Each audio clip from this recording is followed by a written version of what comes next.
Currently, it's September 2025 and bulking season is just right around the corner, so I figured why not make a full guide to bulking so that you can lock in for the winter. Be sure to watch to the end to not miss any important info, and if you find the video helpful, hit that like button for me. Alright, let's get into the video. You've probably heard the terms bulking and cutting thrown around, but if you're not quite sure exactly what they mean, that's okay. When I first started my fitness journey, I honestly had absolutely no clue what either of those terms meant. So if you need to be up to speed, bulking, otherwise known as a calorie surplus, is where you consume more calories than your maintenance to gain additional mass. Going on a bulk is typically done to increase muscle mass at a fast pace. Cutting, otherwise known as a calorie deficit, is the opposite of bulking. With cutting, you consume less calories than your maintenance to lose any excess fat you were to put on a bulk, or just fat loss in general. Today, we're only going to be talking about bulking, so we'll leave cutting for another day. Before we begin though, let's talk about one other thing. When you go on a bulk or a cut, there is something called maintenance calories you need to calculate. Maintenance calories is how many calories you burn in a day, including every exercise and non-exercise movement, even simply existing counts. The more physically active or the heavier you are, the more calories you'll burn throughout the day and the higher your maintenance will be. You can calculate your maintenance calories using an online calculator like the one I provided in the description.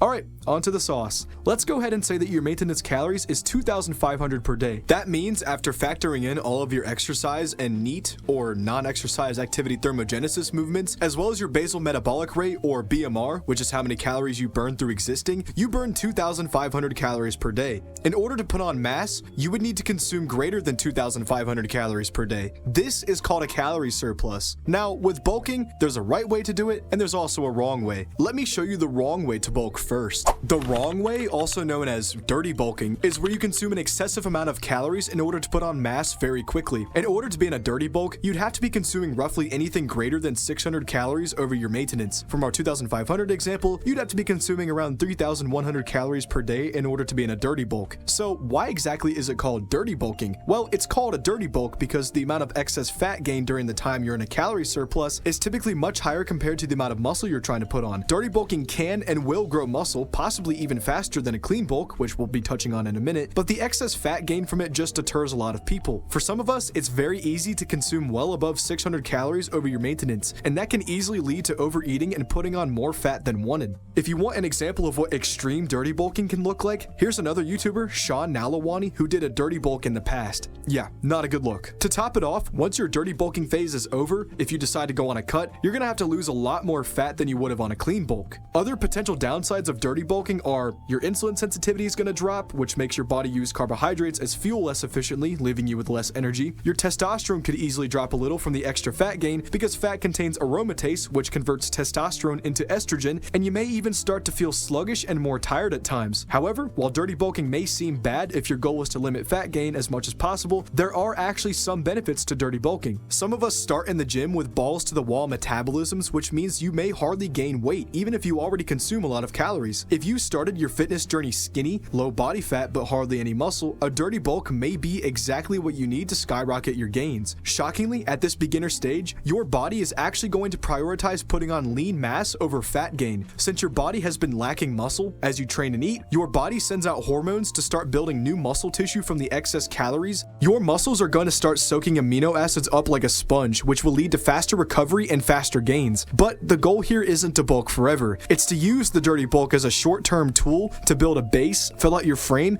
and get your body into a more anabolic muscle building state before transitioning into a cleaner bulk. If you really are starting off skinny, going on a dirty bulk for 8 to 16 weeks should probably do it. Anything above that may start leading to the excess fat gain I've been talking about. Another benefit I'd like to mention is even if you're an experienced lifter, from the huge calorie surplus you're consuming, a dirty bulk can easily put on a large amount of strength, especially on your compound movements. However, dirty bulking and bulking in general will only work if you're actually training hard in the gym. If you're not training hard enough, the rapid muscle gain, even as a skinny beginner, may turn into mostly fat gain. In addition to training hard, consume a clean diet as well to maximize not only your gains, but also your energy and hormone levels. And of course, it's a good thing to watch over your health too. Eating a poor diet consisting of things like fast food, ultra-processed foods, and refined carbs can spike your insulin levels over time, making your body more susceptible to storing more fat from the excess calories. Not good. People may tell you that eating junk food food is okay on a bulk since you need the extra calories, but it can slowly wreck your health and other things if you eat it too much. So yeah, dirty bulking may not be all that bad, and it could be your savior from skinnyhood if you just started, but if done wrong, it can easily turn into your worst enemy. Just be cautious and do it correctly if you were to do it at all. Now with that all out of the way, let's switch gears and talk about clean bulking.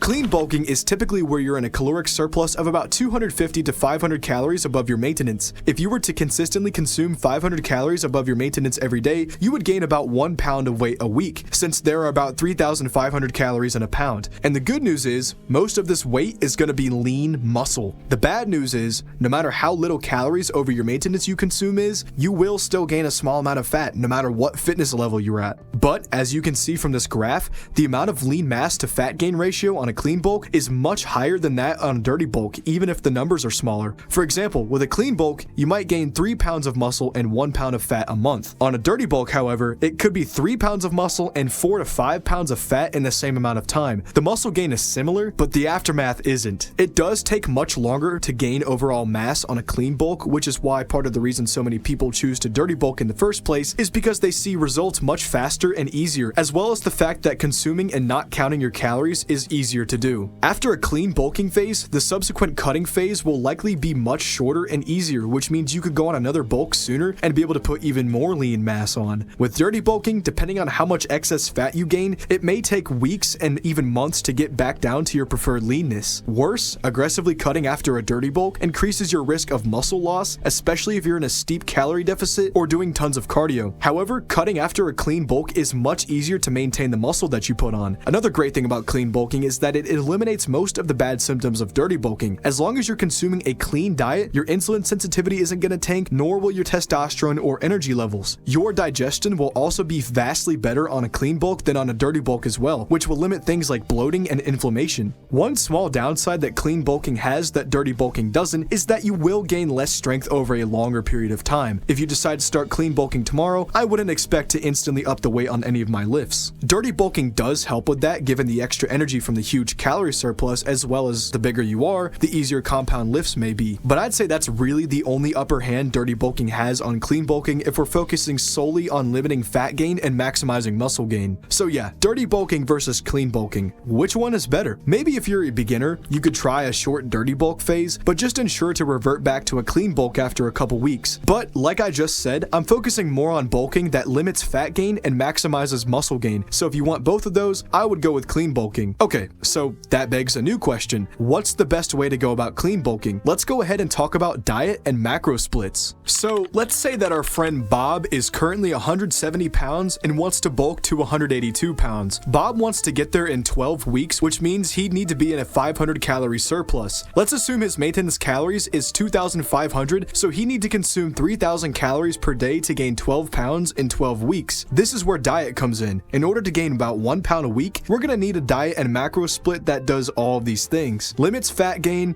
maximizes muscle gain, keeps energy levels high for performance, and is overall healthy. Fortunately, limiting fat gain and maximizing muscle gain is easy. We just consume lots of protein. As I've mentioned in previous videos, along with millions of people around the world, it is usually recommended to eat about 1 gram of protein per pound of body weight. Just to be safe, try eating about 1 to 1.2 grams of protein per pound of body weight on this bulk. This will ensure that you're gaining the most amount of muscle and minimizing fat. Now, when you bulk, try to consume the same amount of protein in grams that you want your goal weight to be in pounds. So if you're 170 pounds wanting to bulk to 182, try to consume about 182 to 218 grams of protein a day. For our macro split, this means that 728 to 872 of our 3,000 calories are going to be from protein, given that there are 4 calories per gram of protein. For simplicity, let's average these two numbers out at 750 calories, which means this is about 25% of the calories per day. Next, let's factor in fat. Eating a healthy amount of fat is crucial to keep hormones and energy in check. Make sure to steer clear of any trans fats, as those are very unhealthy for us, and focus on eating a good balance of saturated and unsaturated fat. And let's be sure to consume the optimal amount of fat as well. Too little fat is going to take your energy levels and your hormones, making it more difficult to put on more muscle. Too much fat leaves less room for carbs and an increased chance of body fat gain, as well as potentially less energy. Fat has more than double the amount of calories per gram than protein does, sitting at 9 calories per 1 gram of fat. So we need to find that sweet spot on our macro split. That balance usually sits at around 20 to 30% of your calories coming from fat. So let's average that out to 25% as well. That means Bob should try to consume consume around 600 to 900 calories from fat out of the 3,000, and that's going to be about 67 to 100 grams of fat per day, which we will average out to 82. Lastly, let's go ahead and factor in carbohydrates. This one's easy, just use the remaining calories for carbs. Especially on a bulk, if we're trying to gain lots of strength and muscle, it's best that we fuel our body with plenty of glycogen to enable us to train at maximum efficiency. There are two types of carbohydrates we'll talk about: fast digesting and slow digesting. Fast digesting carbs are best right before a workout because they have an almost immediate effect on energy levels. Some include white rice, raw honey, and bananas. Slow digesting carbs don't have their energy effects take place immediately like fast digesting carbs. Instead, they're best timed in between or after training sessions to restore the used energy in muscles. Some examples include whole wheat bread, pasta, and oats. With all that said, there are about 4 calories per 1 gram of carbs, so that means about 1,500 calories are going to come from carbs, and that's going to be about 375 grams per day. So our full macro split looks like this: 25% protein, 25% fat, and 50% carbs. Of course, you can try changing these numbers if you come to find you're not a fan. This is just an example. But hang on, we haven't really factored in our workouts, especially cardio sessions. And on top of that, should Bob even be doing cardio if he's trying to bulk up? Yeah, absolutely. I actually have a whole video discussing exactly this you should watch next. Anyways, lifting weights and doing cardio burns a lot of calories, and you can easily burn over 500 calories in one workout. So Bob may have to go out of his way to consume more stuff if he wants to keep his goals intact. Even if Bob reaches his 3,000 calorie a day goal, if he were to burn 500 calories during his workout, he'd be right back to just his maintenance calories. So he'd have to consume another 500 calories in order to be at 3,000, which unfortunately this is where bulking can get a little expensive. But as long as you're doing it correctly and you're happy with the results, the bigger investment may end up being very well worth it. Alright, I know that was a lot to take in, but let me summarize everything nice and neat for you. If you want to see fast results and don't mind a little extra fat gain, try dirty bulking. Especially if you're a beginner, it could easily make your gains skyrocket. If you want to limit fat gain and maximize muscle gain as much as possible, try clean bulking. To maximize your energy and gains, find a macro split that works best for you and ensure that you consume enough macros and calories throughout the day to gain as much as possible. Train very hard in the gym, especially those compound movements to maximize muscle and strength. Lastly, make sure your diet is clean and organic to maximize not only your gains, but your health and energy too.